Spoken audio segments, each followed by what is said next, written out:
Panjenengan, kita semua yang hadir di sini, kalau sudah meninggal, amaliyah kita ini terputus. Tidak bisa menambah sholat lagi, tidak bisa menambah zikir lagi, tidak bisa membaca Al-Quran lagi, tidak bisa birrul walidain lagi, tidak bisa berakhlakul karimah lagi, illa min salas.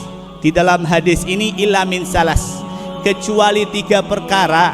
Yang mana 3 perkara ini bapak-bapak, senajan sampai kita meninggal sudah di dalam kuburan, akan tetap amaliyah kita disambungkan oleh Allah Subhanahu wa taala.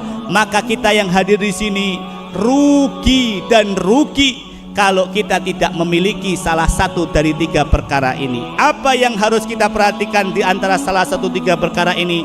Yang pertama kata Nabi, shadaqatun jariyah. Kalau kita tatkala masih hidup memiliki amalan, menyisihkan harta kita, menyumbangkan harta kita untuk kemaslahatan umat, untuk kemaslahatan pondok pesantren, untuk li'ila kalimatillah. Karena saya merasa tidak punya ilmu, saya dulu tidak pernah ngaji, saya ngaji alif ba ta saya tidak hatam, tapi saya punya sedikit harta, saya punya kelebihan harta, saya berikan harta saya untuk kemaslahatan umat baginda Nabi besar Muhammad, untuk pembangunan masjid, untuk pembangunan madrasah.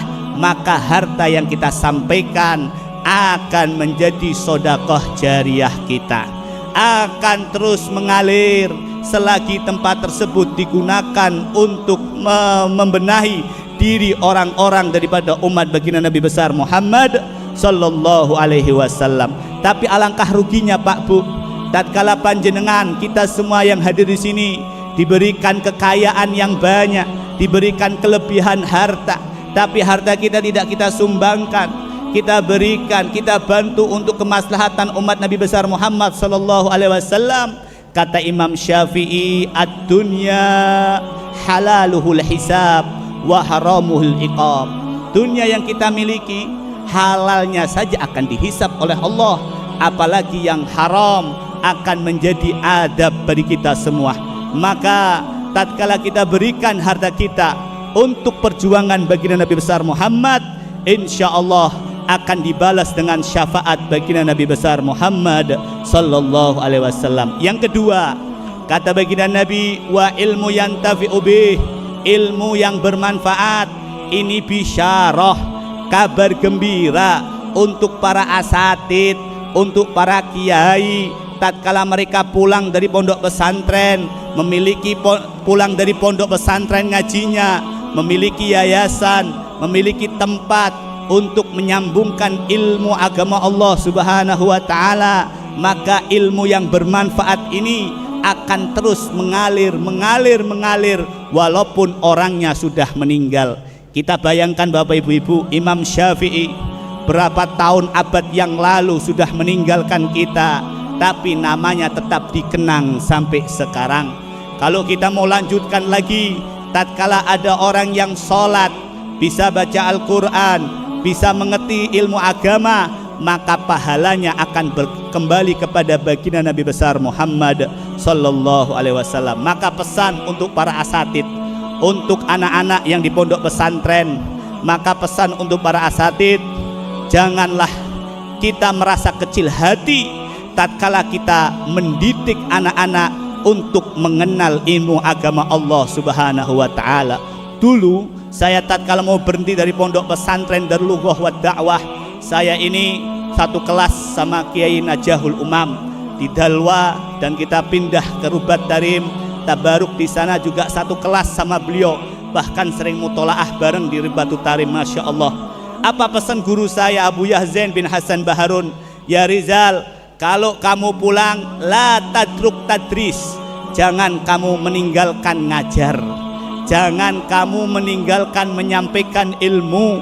Maka para asatid, para tulabul ilim, mutakharrijul ma'had, khususan mutakharrijul ma'had Hasan Jufri, tatkala kalian pulang ke rumah kalian, sampaikan walaupun satu kalimah, balighu anni walau ayah. Sebarkan ilmu Allah, sebarkan akhlak baginda Nabi besar Muhammad, itulah yang akan menyenangkan para guru-guru kita. Al-wafa lil masyayikhina, balas budi kita kepada guru-guru kita, di antaranya nasrul ilim, menyebarkan ilmu yang kita punya. Tidak harus orang dakwah di mimbar seperti ini, tidak harus orang dakwah mengumpulkan umat yang banyak. Walaupun kita mengajarkan istri kita, mengajari anak-anak kita yang ada di rumah atau istri-istri kita, itu juga termasuk nasrul ilim, menyampaikan ilmu yang kita punya. Maka tatkala kita menyampaikan ilmu yang kita punya kepada orang lain mengamalkan ilmu yang kita sampaikan, orang tersebut mendapatkan santri lagi sampai turun menurun, seperti pondok pesantren Hasan Jufri ini. Ini semua jeripayah daripada almarhum Kiai Haji Baijuri Yusuf, mengalir terus jariahnya tatkala ada generasi demi generasi menyampaikan ilmu-ilmu ajaran Nabi besar Muhammad sallallahu alaihi wasallam. Mudah-mudahan para mutakharijin memiliki ilmu-ilmu yang manfaat. Amin Allahumma.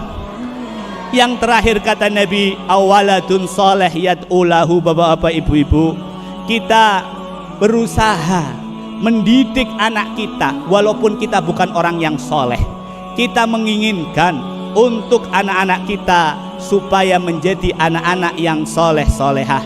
Maka bersyukurlah orang Bawean, ada pondok pesantren Hasan Jufri yang mempersiapkan fasilitas mengajari ilmu agama Allah subhanahu wa ta'ala, mendidik anak-anak sampean semuanya supaya kenal dengan agama Nabi besar Muhammad, supaya kenal dengan ajaran Nabi kita Muhammad. Para santri dan santriwati, semangat belajar, tekun mengamalkan ilmu, jadi anak yang soleh-solehah supaya menjadi inventaris orang tuanya.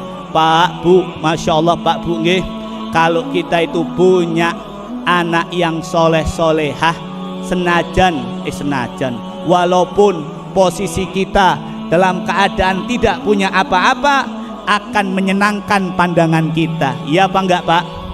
Bapaknya enggak soleh tapi anaknya soleh, kira-kira senang apa enggak, Pak? Senang boten, Pak? Ibu-ibu, ibunya enggak solehah tapi anaknya solehah, senang apa enggak, Bu? Senang. Semua orang, siapapun orangnya, baik orang tuanya, orang yang paling firman di atas dunia ini, paling bejat-bejatnya orang, kepingin memiliki keturunan yang soleh-solehah. Nggih napa mboten? Nggih napa nggih niki? Nggih. Ini campur Jawa sedikit, Pak, Bu. Masya Allah, semua orang kepingin pasti anaknya yang soleh-solehah. Tidak mungkin anak kita menjadi anak yang soleh-solehah kalau dia gelap daripada ilmu agama, dia kosong dari ilmu agama, dia kosong dari ajaran baginda Nabi besar Muhammad sallallahu alaihi wasallam. Kalau kita ingin anak kita soleh-solehah, maka kenalkan mereka dengan ilmu agama Allah subhanahu wa ta'ala. Para santri dan santriwati, semangat belajar. Jangan buang waktu-waktu kalian di pondok pesantren untuk hanya guyon dan seterusnya, tapi amalkan ilmunya.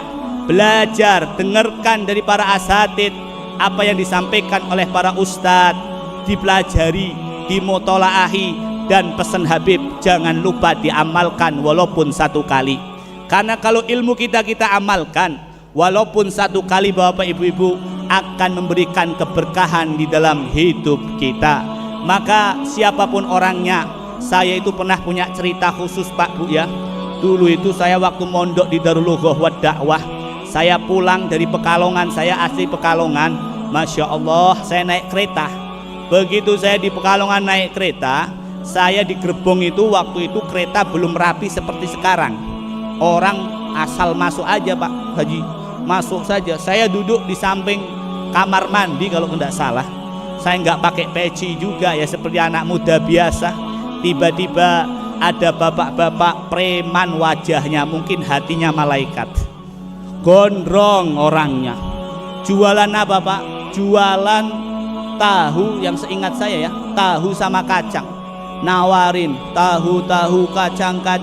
Begitu lihat muka saya, mendeketin saya, langsung mengatakan, kamu anak pondok ya? Loh, Pak, kok tahu, Pak? Kelihatan dari wajahnya, wajah kasihan katanya. Wajah apa?